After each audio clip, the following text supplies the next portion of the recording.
Big boss cup ನ ಗೆಲ್ಬೇಕು ಅಂತ ಅನ್ಕೊಂಡಿದೀನಿ. ನಿಮ್ ವೋಟ್ ನ ಭಿಕ್ಷೆ ಕೇಳ್ತಾ ಇದ್ದೀನಿ. ಪ್ಲೀಸ್ ಸಪೋರ್ಟ್ ಮಾಡಿ. Thank you. ಸ್ನೇಹಿತರೆ, ಎಲ್ರಿಗೂ ನಮಸ್ಕಾರ. ಲೈವ್ ವಿಚಾರಗಳಿಗೆ ಸ್ವಾಗತ.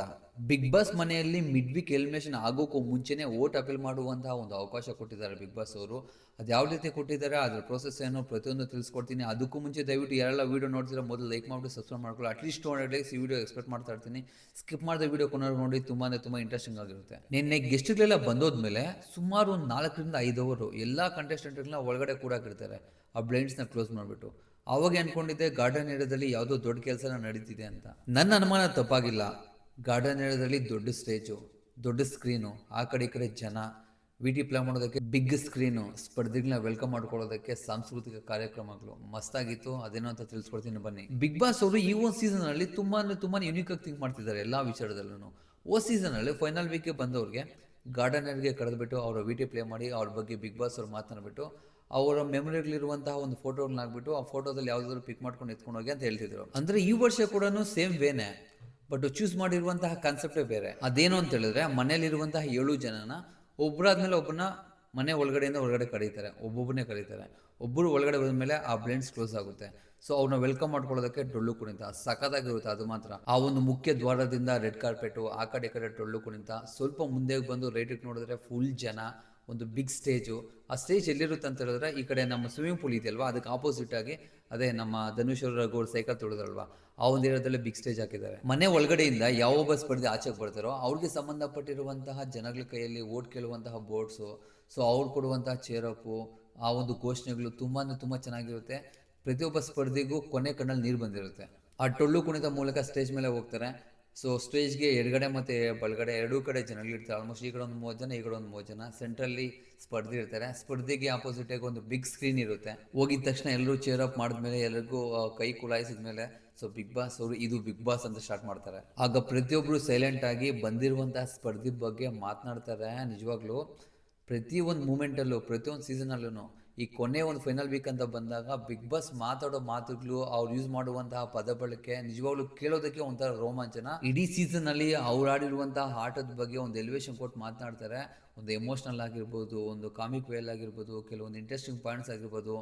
ಆ ಪದ ಬಳಕೆಗೆ ನಿಜವಾಗ್ಲೂ ಯಾರಾದರೂ ಆಗಲಿ ಫಿದಾ ಆಗಲೇಬೇಕು. ಫಾರ್ ಎಕ್ಸಾಂಪಲ್ ಹೇಳ್ಬೇಕು ಅಂತ ಹೇಳಿದ್ರೆ, ಧನುಷ್ ಅವ್ರಿಗೆ ಬಿಗ್ ಬಾಸ್ ಅವರು ಕೊಡುವಂಥ ಎಲಿವೇಶನ್, ಧನುಷ್ ಅವರೇ ನೀವು ಹಿಡಿದಂತಹ ಧನಸ್ಸು, ಬಿಟ್ಟಂತಹ ಬಾಣ ಯಾವತ್ತೂ ಗುರಿ ತಪ್ಪಿಲ್ಲ ಅಂತಾರೆ. ಧ್ರುವಂತ್ ಅವ್ರಿಗೆ, ಧ್ರುವಂತ್ ನೀವು ಗಗನದಲ್ಲಿ ಸದಾ ಮಿಂಚುವ ಧ್ರುವತಾರೆ ಅಂತಾರೆ. ಈ ಥರ ಪ್ರತಿಯೊಬ್ಬರಿಗೂ ಅವರು ಜೀವನದಲ್ಲಿ ಎಲ್ಲೂ ಕೇಳಿರಲ್ಲ ಆ ಒಂದು ಎಲಿವೇಶನ್, ಆ ಒಂದು ವರ್ಣನೆ, ಆ ಒಂದು ಹೊಗಳಿಕೆ ಕೇಳಿ ಯಾರಾದರೂ ಆಗಲಿ ಎಮೋಷನ್ ಆಗಲೇಬೇಕು. ಅವ್ರ ಬಗ್ಗೆ ಹೇಳುವಂತಹ ವರ್ಣನೆ ಮಾಡುವಂತಹ ಸೆಗ್ಮೆಂಟ್ ಮುಗ್ದಾದ್ಮೇಲೆ ಬಿಗ್ ಬಾಸ್ ಅವರು ಒಂದು ಮಾರ್ಕ್ ಮಾಡಿರ್ತಾರೆ. ಆ ಮಾರ್ಕ್ ಮೇಲೆ ನಿಂತ್ಕೊಬೇಕು, ಸ್ಕ್ರೀನ್ ಕಡೆ ನೋಡಬೇಕು. ಸ್ಕ್ರೀನಲ್ಲಿ ಯಾವುದೇ ರೀತಿ ವಿಡಿಯೋ ಪ್ಲೇ ಆಗಲ್ಲ, ಆದರೆ ಇಡೀ ಸೀಸನ್ನಲ್ಲಿ ಅವ್ರಿಗೆ ಸಂಬಂಧಪಟ್ಟಿರುವಂತಹ ಮೆಮೊರಿಫುಲ್ ಆಗಿರುವಂತಹ ಕೆಲವೊಂದು ಫೋಟೋಸ್ನ ಸ್ಲೈಡ್ ಮಾಡ್ತಾ ಫೋಟೋ ವಿಡಿಯೋನ ಹಾಕ್ತಾರೆ. ಆ ಫೋಟೋಗೆ ಸಂಬಂಧಪಟ್ಟಿರುವಂತಹ ವಿಡಿಯೋ ಕಂಪ್ಲೀಟ್ ಆದಮೇಲೆ ಕೊನೆಯಲ್ಲಿ ಆಲ್ಮೋಸ್ಟ್ ಡಿಸ್ಪ್ಲೇ ಮೇಲೆ ಒಂದು 15 ರಿಂದ 20 ಫೋಟೋ ಡಿಸ್ಪ್ಲೇ ಆಗೋ ರೀತಿ ಪಾಸ್ ಮಾಡ್ತಾರೆ. ಅಲ್ಲಿ ಬಿಗ್ ಬಾಸ್ ಅವ್ರು ಕೇಳ್ತಾರೆ, ಆ ಫೋಟೋಸ್ ಇರುತ್ತಲ್ವಾ, ಆ ಫೋಟೋಗೆ ಸಂಬಂಧಪಟ್ಟ ಹಾಗೆ ಮೋಸ್ಟ್ಲಿ ಒಂದು ಗಲಾಟೆ ಆಗಿರ್ಬೋದು, ಒಂದು ಸ್ವೀಟ್ ಮೆಮೊರಿ ಆಗಿರ್ಬೋದು, ಅದನ್ನು ತೋರಿಸ್ಬಿಟ್ಟು ಇದ್ರ ಹಿಂದಿನ ಉದ್ದೇಶ ಏನು, ಯಾವ ಒಂದು ಸಿಚುವೇಶನ್ ಇದಾಯಿತು ಅಂತ ಕೇಳ್ತಾರೆ. ಆಗ ಅಲ್ಲಿರುವಂತಹ ಸ್ಪರ್ಧಿ ಸೊ ಯಾವ ಸಿಚುವೇಶನ್ ಅದಾಯಿತು, ಅದು ಹಿಂದಿರುವಂತಹ ಕಾರಣ ಏನು ಅಂತ ಎಕ್ಸ್ಪ್ಲೇನ್ ಮಾಡಬೇಕು.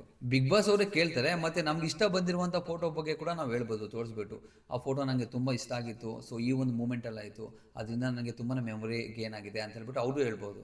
ಇಷ್ಟೆಲ್ಲ ಪ್ರೋಸೆಸ್ ಮುಗಿದ್ಮೇಲೆ ಇವಾಗ ಮುಖ್ಯವಾದ ಘಟ್ಟ ಸ್ಟಾರ್ಟ್ ಆಗುತ್ತೆ. ಅದೇನು ಅಂತ ಹೇಳಿದ್ರೆ ವೋಟ್ ಅಪೀಲ್ ಮಾಡ್ಕೊಳ್ಳೋದು. ಹೌದು, ಈಗ ಸ್ಪರ್ಧಿ ಮಿಡ್ಲಲ್ಲಿ ನಿಂತ್ಕೊಂಡ್ಬಿಟ್ಟು ಆಡಿಯನ್ಸ್ ಕಡೆ ನೋಡಿಕೊಂಡು, ಕ್ಯಾಮ್ರಾ ಕಡೆ ನೋಡಿಕೊಂಡು ಅವ್ರ ಬಗ್ಗೆ ಅವ್ರು ಹೇಳ್ಕೊಂಡು, ಸೊ ಅವ್ರು ಇಲ್ಲಿ ಬರೋದಕ್ಕೆ ಎಷ್ಟು ಕಷ್ಟಪಟ್ಟರು, ಇಲ್ಲಿ ಏನೇನು ಮಾಡಿದ್ದೀನಿ ನಾನು, ಸೊ ನಾನು ಗೆಲ್ಲೋದಕ್ಕೆ ಏನು ಡಿಸರ್ವ್ ಆಗಿದ್ದೀನಿ ಅಂತ ಪ್ರತಿಯೊಂದು ಪಾಯಿಂಟ್ ಎಕ್ಸ್ಪ್ಲೇನ್ ಮಾಡಿಬಿಟ್ಟು ಇಡೀ ಕರ್ನಾಟಕಕ್ಕೆ ಅಲ್ಲಿರುವಂತಹ ಆಡಿಯನ್ಸ್ಗೆ ವೋಟ್ನ ಅಪೀಲ್ ಮಾಡ್ಕೊತಾರೆ. ವೋಟ್ ಅಪೀಲ್ ಮುಗಿದ್ಮೇಲೆ ಆ ಸ್ಟೇಜಿಂದ ಕೆಳಗಡೆ ಇಳಿದು ಅಲ್ಲಿರುವಂತಹ ಪ್ರತಿಯೊಬ್ಬರಿಗೂ ಶೇಕ್ ಹ್ಯಾಂಡ್ ಕೊಟ್ಟು ಮತ್ತೆ ಡೊಳ್ಳು ಕುಣಿತ ಸ್ಟಾರ್ಟ್ ಆಗುತ್ತೆ. ಆ ಒಂದು ಮ್ಯೂಸಿಕ್ಗೆ ಡ್ಯಾನ್ಸ್ ಹೇಳ್ಕೊಂಡು ಮತ್ತೆ ಆ ಒಂದು ರೆಡ್ ಕಾರ್ಪೆಟ್ ಮೇಲೆ ಮನೆಯ ಒಳಗಡೆ ಹೋಗಬೇಕು. ಆವಾಗ ಒಂದು ಬೀಳ್ಕೊಡುಗೆ ಸಮಾರಂಭ ಆಗುತ್ತೆ.